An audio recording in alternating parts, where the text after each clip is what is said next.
Hai semuanya, hari ini kita akan membahas tentang sesuatu yang mungkin sering kita lihat sehari-hari, terutama di lingkungan kita. Kok kayaknya anak-anak sekarang makin gak suka baca buku ya? Iya nih, dan ini bukan cuma perasaan kita aja, tapi didukung sama data. Berdasarkan survei internasional yang sering jadi rujukan, seperti Program for International Student Assessment atau PISA, di Indonesia itu konsisten berada di peringkat bawah dalam hal literasi membaca dibandingkan banyak negara lain. Contohnya, di PISA 2018, kemampuan membaca siswa kita ada di urutan ke-72 dari 77 negara. Nah, lihat kan, realita di sekitar kita memang seperti ini. Anak-anak lebih banyak menghabiskan waktu fokus pada layar gawai mereka, entah itu untuk main game, nonton video, atau sekadar scrolling media sosial. Buku yang butuh kesabaran dan imajinasi lebih jadi kalah saing. Ini yang bikin minat baca jadi makin tergerus. Fenomena ini jadi masalah besar dari sisi pendidikan. Kenapa? Karena tujuan utama pendidikan kan membentuk generasi yang cerdas, kritis, dan punya wawasan luas. Kalau anak nggak terbiasa membaca, gimana mereka mau mengembangkan imajinasi, berpikir mendalam, dan punya pemahaman yang kaya tentang dunia? Makanya, kita perlu banget mengerti akar masalahnya. Apa aja sih yang bikin ini terjadi? Dan gimana kita bisa bantu anak-anak kita biar lebih cinta sama buku lagi? Yuk kita bahas bareng-bareng.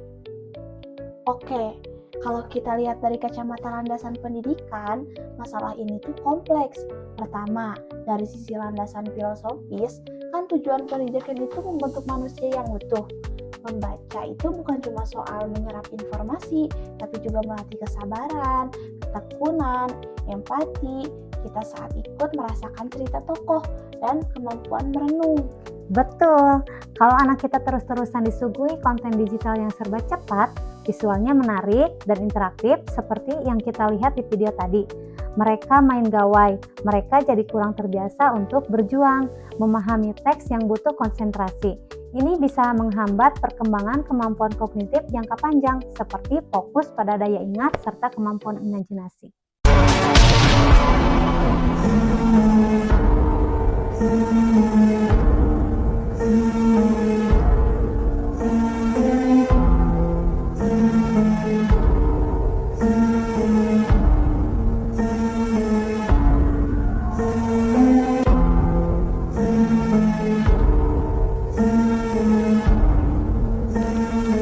Dari sisi landasan sosiologis, lingkungan sosial kita sekarang tuh sangat dipengaruhi teknologi.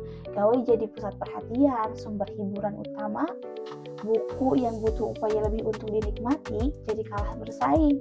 Ditambah lagi, kalau di lingkungan sekitar atau di rumah nggak ada budaya membaca yang kuat, anak jadi gak punya teladan.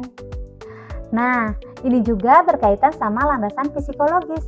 Anak-anak kan punya rasa ingin tahu yang besar. Gawai menawarkan dunia baru yang instan dan penuh stimulasi. Sementara buku menawarkan pengalaman yang lebih dalam tapi butuh proses. Kalau nggak ada arahan yang tepat, mereka cenderung memilih yang lebih mudah dan cepat memberikan kepuasan sesaat. Jadi, bisa dibilang lingkungan digital yang masif ini ditambah kurangnya dorongan budaya membaca menciptakan kondisi yang kurang ideal untuk menumbuhkan minat baca pada anak. Ini jelas bertentangan sama prinsip pendidikan yang ingin mencetak generasi yang enggak cuma pintar tapi juga punya kedalaman karakter. Terus gimana dong solusinya? Kita nggak bisa cuma menyalahkan gawai atau teknologi. Karena itu udah jadi bagian hidup kita. Kuncinya ada di keseimbangan dan pendekatan yang tepat.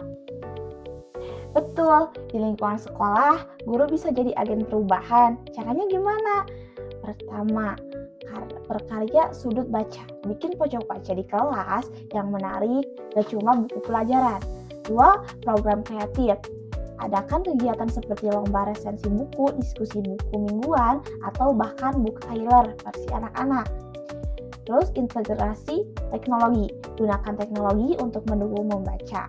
Misalnya pakai aplikasi e-book yang interaktif tapi tetap arahkan ke bacaan yang berkualitas. Di rumah, peran orang tua juga krusial banget. Jadi teladan, coba deh orang tua luangkan waktu baca di depan anak. Anak itu suka meniru loh. Baca bersama, jadikan momen membaca buku cerita bersama sebagai kegiatan rutin yang menyenangkan. Sediakan buku menarik, buatkan perpustakaan mini di rumah dengan buku-buku yang sesuai usia minat anak. Kadang buku bergambar atau komik edukasi bisa jadi jembatan awal. Intinya, kita perlu membuat membaca itu jadi pengalaman yang positif, menyenangkan, dan terintegrasi dalam keseharian mereka, bukan sebagai beban.